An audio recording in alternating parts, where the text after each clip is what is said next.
Okay, good morning. I wanted to very quickly talk through today's purpose of the lesson.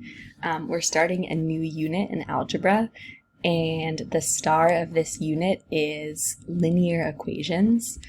So this is coming back from Algebra 1 to be very important in this last unit. The basic form of a linear equation is y equals mx plus b. So x is the input into the equation, the variable. Y is the output of the equation, the variable. And then the coefficient in front of x, the coefficient in front of this variable is always going to be the slope, which represents the rate of change of the function, which we'll look at in more detail later in the lesson. And then the y-intercept always represents the starting point of the function.